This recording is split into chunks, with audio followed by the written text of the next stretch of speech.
मार डालूंगा, सारी दुनियादारी छोड़ दो। अगर नहीं पता है तब धोखा हो रहा है तुम्हारे साथ। सर, मुसीबत आती है परिवर्तन करने के लिए। अगर दर्द हो रहा है तो मतलब चढ़ाई चढ़ रहे हो। बस हमारे सामने आके नाचती है वो, इतना बड़ा लिए घूम रहे हो, तो तुम में और उस जानवर में फर्क ही क्या है? तुमसे कौन भगवान बनने के लिए कह रहा है? और ये इस बात का संदेश है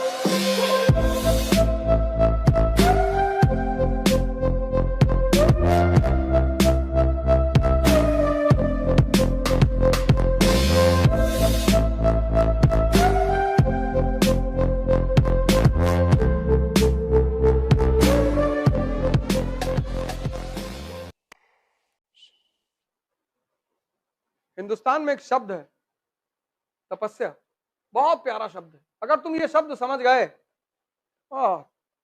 हिंदुस्तान में शब्दों का ही तो खेल है। इसमें एक वर्ड है तप। किसी भी चीज के रूप को अगर बदलना है, हीट देना पड़ेगा। पेन को अगर बदलना है ना, इसको हीट देना पड़ेगा, गलाना पड़ेगा। इसको गलाने के बाद ही तुम कोई नया रूप दे सकते हो।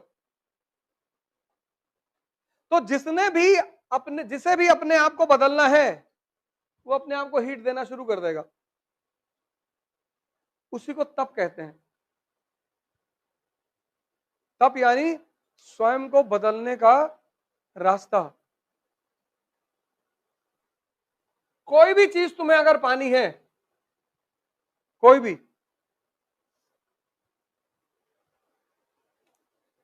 आईएएस तो बहुत छोटी चीज है।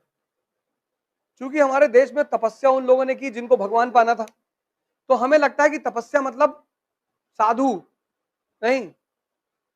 जिसको भी किसी बड़ी उपलब्धि को पाना है, उसे टेम्परेचर बर्दाश्त करना पड़ेगा। नहीं, वही फॉर्मूला ही है, और कोई फॉर्मूला ही नहीं। इसलिए तुम चाहे जितनी बड़ी कोचिंग में चले जाओ, चाहे जितना पैसा खर्चा कर दो, अगर तुम खुद को बदलने को तैयार नहीं हो, तो कोई भी कोचिंग तुम्हें सूट नहीं करेगी। तुम्हें कोई कुछ ना बना पाएगा बेवकूफ बनाने के सिवा। जो भी बनोगे वो तुम खुद ही बनोगे। इसलिए जब भी बड़ी बड़ी चढ़ाइयों पे चढ़ने की कोशिश करना, तो एक बात देखना, दर्द हो रहा है कि नहीं। अगर दर्द हो रहा है तो मतलब चढ़ाई चढ़ रहे हो। तुमको अपने आप को बदलना होगा। से तो आईएएस की तैयारी में इतने लोग आते हैं, आधे ज्यादा 70% तो पहले ही निकल जाते हैं। क्योंकि इसका जो पहला चरण है खुद को बदलना, वो बहुत खतरनाक है। इसका पहला चरण ही तो खतरनाक है। अब तुम कॉलेज में, कहां तुम कॉलेज में 8 घंटा पढ़ने के आदी थे? एग्जामिनेशन से पहले 10 क्वेश्चन इंपॉर्टेंट मिल गया, तुम लिख आए।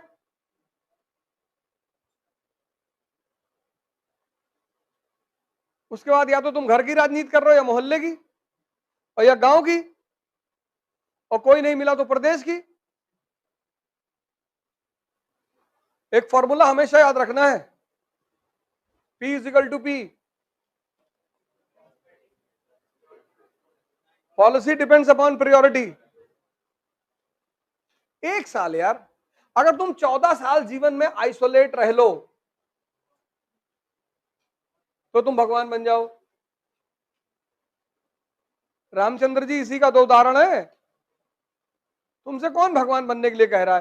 तुम बस 1 साल आइसोलेट रह लो, 1 साल, और तुम आईएएस बन जाओगे। 1 साल, सारी दुनियादारी छोड़ दो, पागल बन जाओ। उल्टी सीधी बात करो लोगों से। लड़कियों को तो और आसान है, बाल खोल के आगे करके ऐसे ऐसे लगे चल रहा है। लड़कियों के लिए तो बहुत अच्छा है। तुमसे डर के मारे तुम्हारे करीब कोई नहीं आएगा। 2 महीने में एक बार कर दो,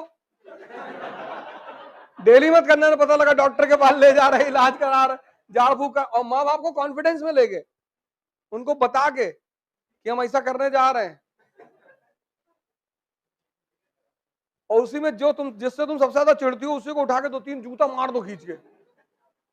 मार डालूंगा, मार डालूंगा। डालूंगी नहीं, मार डालूंगा। मेरा जन्म मध्य प्रदेश में हुआ था, ऐसी कोई कहानी सुना दो, तुमसे वैसे ही लोग दूर रहेंगे। जो ज्यादा बैठ के तुमसे दुनियादारी करे उससे ऐसे धीरे धीरे आंख चढ़ा के देखना शुरू करो, समझ जाएगी आ रहा है।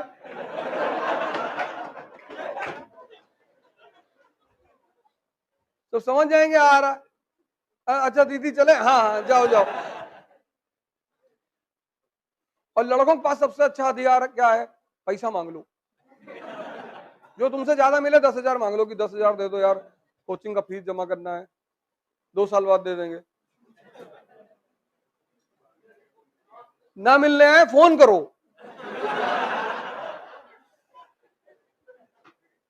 लड़ाई मत करो किसी से। इस दिमाग का अगर तुम इस्तेमाल अपने विकास के लिए नहीं कर सकते तो तुम में और उस जानवर में फर्क ही क्या है? इतना बड़ा लिए घूम रहे हो अहम ब्रह्मास्मि कहते हुए, तो लगाओ ना अपने हित के लिए, कौन मना कर रहा है? गांव में रहते हो, किसी पेड़ के नीचे बैठ के सोचो, पूरी हिस्ट्री कनेक्ट करते हुए चले आओ। और गांव वाले अगर पूछ ले कि काहे यहां दिन भर लेटे रहते हो भैया, तो इस पेड़ पे एक चुड़ैल रहती, बस हमारे सामने आके नाचती है वो। लोग सोचेंगे पगला गया ही। तुम्हारे पिताजी से कहेंगे मना कर रहे थे मत तैयारी करवाओ, तुम मान नहीं रहे थे। और खुश भी हो जाएंगे कि जो आदमी पागल हो गया उसका सिलेक्शन कहां से होगा। सबसे बड़ा मजा दुनिया में पता है क्या? बेवकूफ बनकर रहने का। उससे बड़ा कोई मजा ही नहीं। कि अच्छा भैया ट्रेन कैसे चलती है भैया, और तुम तब जान के जब लोगों से पूछते हो और वो तुम्हें समझाते हैं तो इतना मजा आता है। सबसे बड़ा मजा है बेवकूफ बन के रहने का। उससे बड़ा कोई मजा ही नहीं। तुम्हें कोई छेड़ेगा ही नहीं। तुम्हें कोई छेड़े, जब तुम नेता बनते हो तब छेड़े जाते हो। दुनिया में सबसे ज्यादा मजा है बेवकूफ बनने का, पर जानते हुए। तो तुम्हें दिखाई पड़ा कि सामने वाला बेवकूफ बना रहा है और तुम बन रहे हो, जी भैया।